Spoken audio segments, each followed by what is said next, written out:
Welcome back. Yes, I'm doing this video on the hockey set rather than the other set. It's just easier, kind of noisy in the other room. So tonight's Dynamite felt important. Now, for anybody who wants to write down well, WWE's better and I like WWE better, I do not. Okay, I don't understand the tribalism in wrestling. You don't see people talking about the OHL versus the WHL in hockey and going, well, WHL's crap. I much prefer the OHL. It's much better. I don't. I don't get it. I know it might be comparing apples to oranges to some, but to me, it's kind of the same thing. You have, what, 100 wrestlers employed with WWE, probably about 100 wrestlers employed by AEW. Why do you want to see half of the wrestlers that are making money in North America out of work and being forced to work back on the independent scene?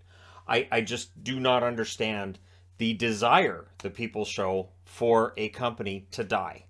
And I don't understand it. I've never understood it. So tonight's show had the right opening, right? So Tony Khan realizing he's in big trouble. Word has it Tony Schiavone is now a leader in the locker room. I'm going to go out on a limb and say, based on the way this show started, Mox is going to be a leader in the locker room. Good. The executive vice presidents should not be in that role. That is something that I'm hoping has been taken away because and I watched or listened to Jim Cornette today talk about it, and really, the EVPs have created more trouble than it's worth. They should just be wrestlers. And at this point, I am indifferent to whether or not the Bucks and Omega come back. I am indifferent to it. I am indifferent to whether or not Punk ever shows up in AEW. But I'm going to say I'm pretty sure Punk is gone based on how this show went. So it opens up with them talking about MJF and him being the devil and, the Joker, the whole thing, all that.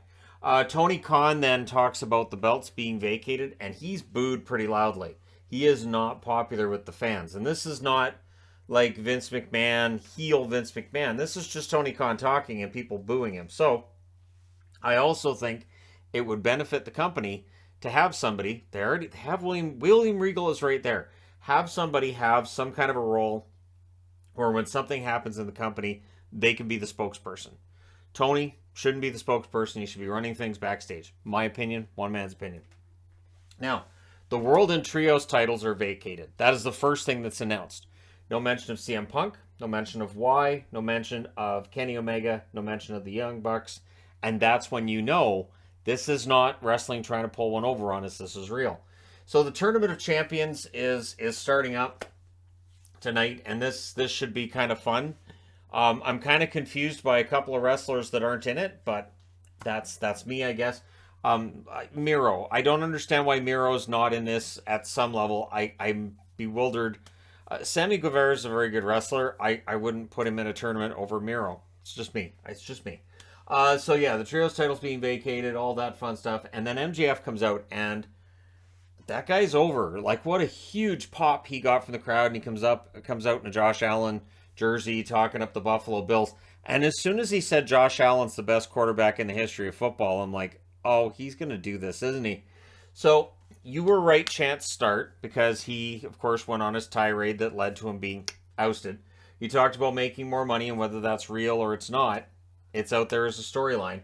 And I could see so put right on the board, he's playing the fans like a fiddle, saying all the things that he knows are going to get cheers from fans. You compliment the local sports team, you compliment the fans, you make a couple little jokes, and he does that well. I have to say, MJF does it well. And then he came out with the best line I have heard in ages, where he was talking about himself, and he's talked about his Jewish faith and him being a Jewish wrestler. And he said, I'm not saying that I'm Moses, and he says I'm better than Moses. That has to be a t-shirt. If they don't make a t-shirt that says I'm better than Moses, what are we even doing in wrestling?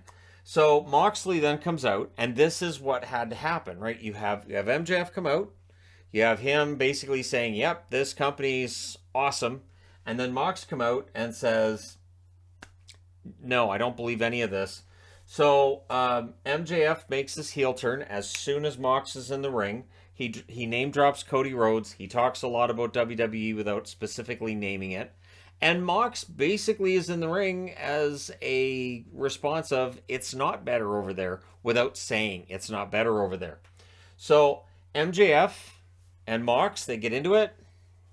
MJF looks like he's squaring up to fight, and then he exits, because nothing gets fans to hate you more than insulting their sports team, which of course he did, and then running away from a fight.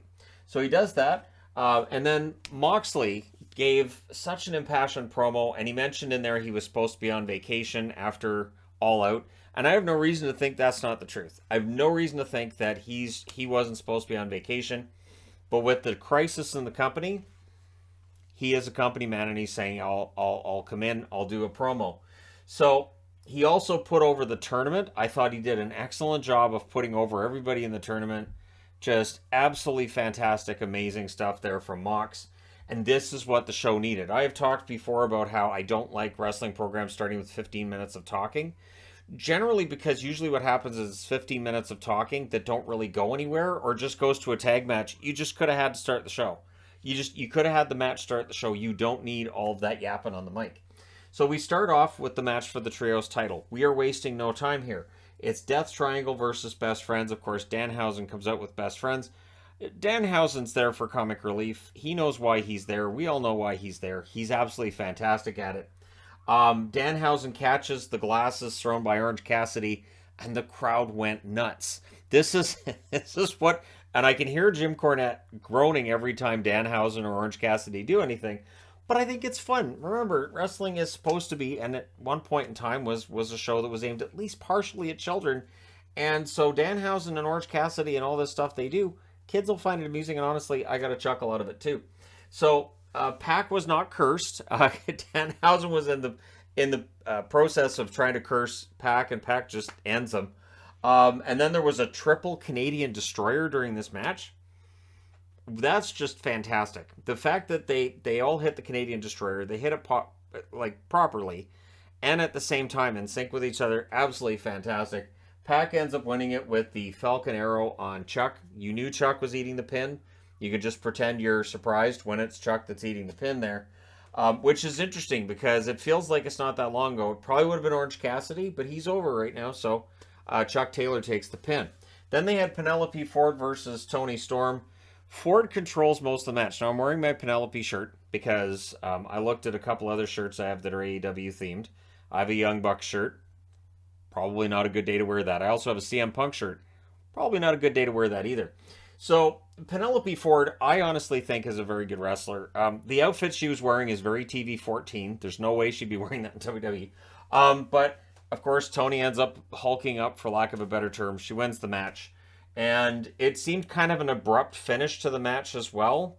And it was kind of, to me anyways, it was not a great ending. It would have been a pretty good match. And the biggest problem that the women's division has still continues. You didn't have Britt Baker. You didn't have Jamie Hayter. You didn't have Hikaru Shida. You absolutely didn't continue any storyline at all with women. And the fact that they continue to just have one segment that's got women in it on the show is problematic. And I say this knowing that they only have 2 hours and they have a lot of stuff that's packed in there, but really, the women's division gets kind of ignored. The match didn't do anything for Toni Storm. We knew she was above Penelope Ford. I mean, Penelope's a good wrestler and all, and you know, I'm a fan of hers, and I'd like to see her get built up. But coming out of this match, it's not like she generates momentum. It's not like a rematch is going to generate any extra interest. So it's just sort of there. It felt like Toni Storm was kind of... Have her against Jamie Hayter. I don't understand. Why not give Jamie Hayter a match against Storm? You know, and then you could have Britt coming out to try to be at ringside, and Jamie's chasing her off. Like, just something like that. Anyways, that's just me. Then they had the Acclaimed come out and hype up that they're getting a title shot at Swerve in Our Glory. Swerve Strickland coming out, and man, that guy can heal it up like crazy. So I think Swerve in Our Glory is really enjoying the heel side of it. The Acclaimed are so over, and so I'm looking forward to a title change. The titles should have changed last weekend. Clearly, they're setting up the Acclaimed to be the next tag team champions, which would allow Swerve and Keith Lee to break up and have a feud between the two of them, which I think would be fantastic as well. Then the Jericho Appreciation Society has a promo as well. Jericho having to speak tonight because, again, as we're going through all of this upheaval with AEW, the leaders in that locker room, which appear to be Jericho and Moxley, have to speak, right? And even though you're in character and you're doing this on TV, you got to speak. And I think it's really shown too. This is a deep roster. You then had Wardlow versus Tony Nese for the TNT title. At least it was announced as a TNT title match. Wardlow just destroys Nese, which is too bad. Tony Nese is a good wrestler. I think that with Wardlow, they're obviously doing kind of a Goldberg type thing with him. And what I thought was interesting was that Wardlow after said, I've read the comments on the internet about how I'm losing momentum, and I'm not. Oh, yeah, he kind of has. Wardlow's kind of in a holding pattern. They're not really putting him against anybody that it feels like would be a huge challenge. Like W. Morrissey, to me, is the obvious next feud for him. Former Big Cass out of WWE. To me, that's the obvious next feud for Wardlow. Get two big guys in the ring and fight it out for the TNT belt. Or, I don't know, Miro. There was no mention of House of Black. No mention of Malachi Black. No Julia Hart. Nobody. Buddy Matthews. It's just, it feels like if Malachi Black has made his exit, if he really is done with the company, that it leaves anybody who was in the House of Black kind of lost and on their own.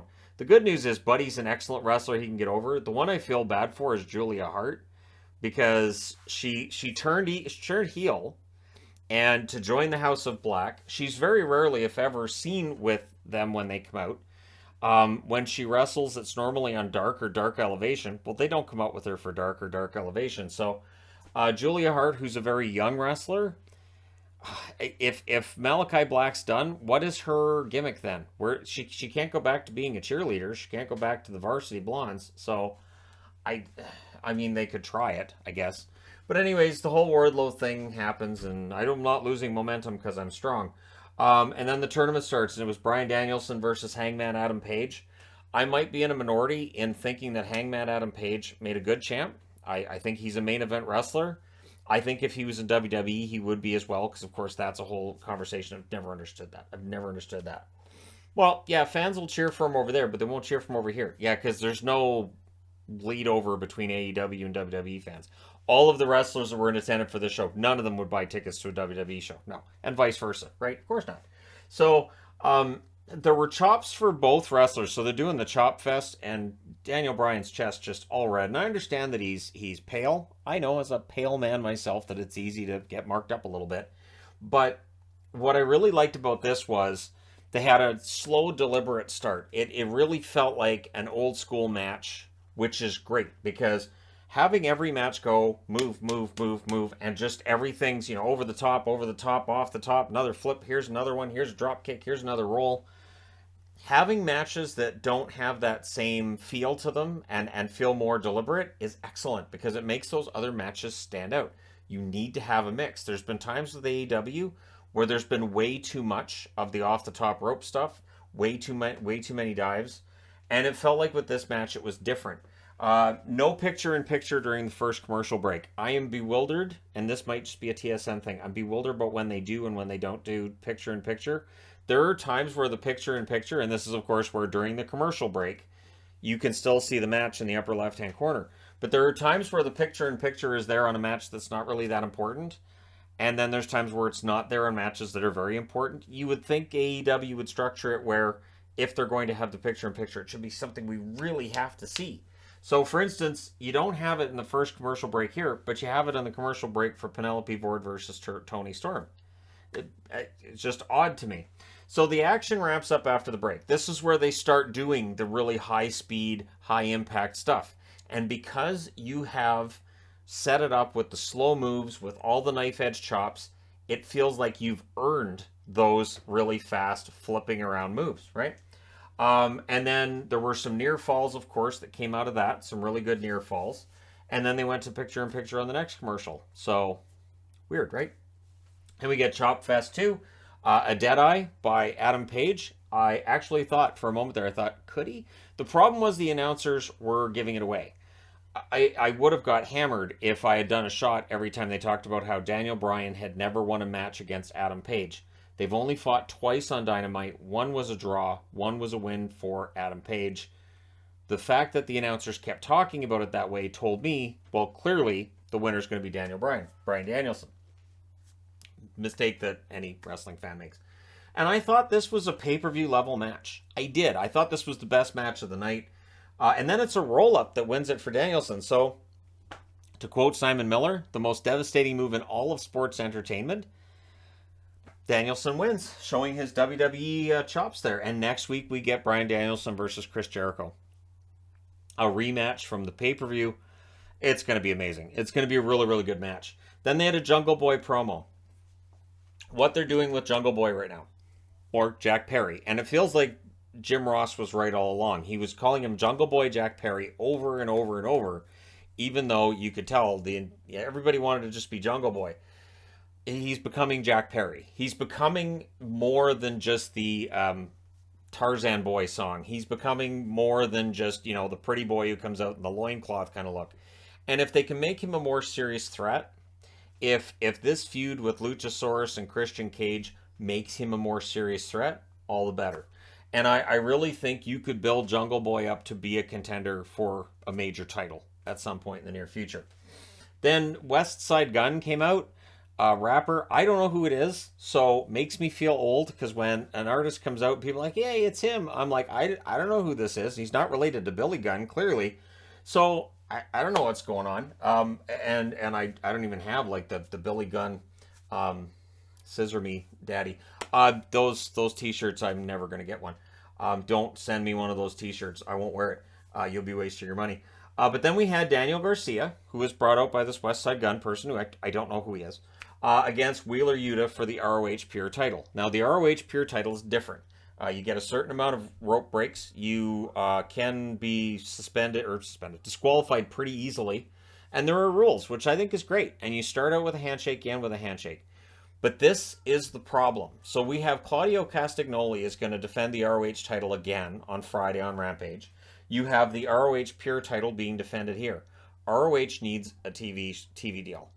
The ROH titles taking up time on AEW programming, to me, are slightly problematic because they should be separate companies, and it should happen sooner than later. Now, I mean, you can't force a TV network to pick up your product, but they're going to have to figure something out here, because to me, there's too many titles. If ROH doesn't have its own show, now you have way too many belts, right? We had 1 title match, 2 title match, 3 title matches, and a tournament match for a title and a champion in a match here. There were no matches tonight that didn't involve a champion. And that, as much fun as that can be, the problem is it's the law of diminishing returns. The more titles you have, the less important those titles are going to feel. WWE went through that too, and eventually had to weed out some of the titles that really weren't all that important, as much as I missed the European title as soon as they got rid of it. So, it was an excellent match between Garcia and Yuta. Garcia, hometown crowd, absolutely behind him 110%. Daniel Garcia is over right now. Like, the crowd absolutely loves him. A good slap fight going on between these two guys, just smacking each other around, and then they were countering every move. It was really fun to watch. Garcia wins the title by submission, and he kept going for the submission maneuver, and I liked how he won it. I liked that Wheeler Yuta almost countered it again, could not get out. He'd already used one of his rope breaks, and so for Garcia, he wins the title. So he wins the title, confetti explodes out, and the confetti to me is like, okay, that's old school ROH, which I thought was fun. And then Danielson comes out and puts the belt on Garcia, and they shake hands, while Chris Jericho comes out onto the rampway with the look like a father being just terrified that the stepdad is getting to push his kid on the swing. Like, it's just this look of absolute betrayal on the face of Chris Jericho. It's great. It sets up this long-term storyline between Jericho and Daniel Garcia that I think we're going to put on a slow burn, I think. But this is the thing. Garcia is now an ROH Pure Champion. You have Castagnoli is the ROH World Champion. It's weird because these are AEW wrestlers. And while I understand, I totally get that Tony Khan owns both entities, what we're seeing right now is just, it's kind of awkward there. So this was a very good show. Excellent show. Again, I think there are issues here. This might play into the hands of people who think it should be a 3-hour show. I don't think it should be. I think that there should be, one really long match during the night, and then the other should be around that 5 to 10 minute mark, and you got to kind of get more matches in there. But again, we'll see what happens. next week with Dynamite. This has been a lot of fun. But the reason that I'm not reporting on the WWE like I am with AEW is because WWE isn't burning right now. WWE isn't in the midst of a civil war. All WWE has had is their chairman step down in shame, and now we have AEW where it feels like tonight was a reset. This feels like a reset of the show. This feels like kind of a reset of the product, and I think it went really well. I did. But let me know your thoughts in the comments section below as always. And again, if you want to come and go, WWE is better and AEW sucks and AEW should be at the bottom of a river, you'd be putting a lot of guys out of work. You'd be putting a lot of wrestlers out of work just because you love WWE. Then just love WWE. There's nothing stopping anybody. There's never been an actual movement to stop people from watching one show or another. I enjoy both. I did watch an hour of NXT. I thought that Toxic Attraction, I think that they really have everything it takes to go up to the main roster in WWE. It's really surprising to me that Mandy Rose didn't lose her title, but maybe they're just waiting until she's had her big celebration of a year with the belt, and then they'll take it from her. Because Mandy, to me, looks like she's ready to go back to the main roster. I don't think there's anything for her to prove on NXT. And I'm only saying that because there's always the comments of, well, WWE's better. They are both different products. It doesn't matter which one people think is better. There's room on television for both.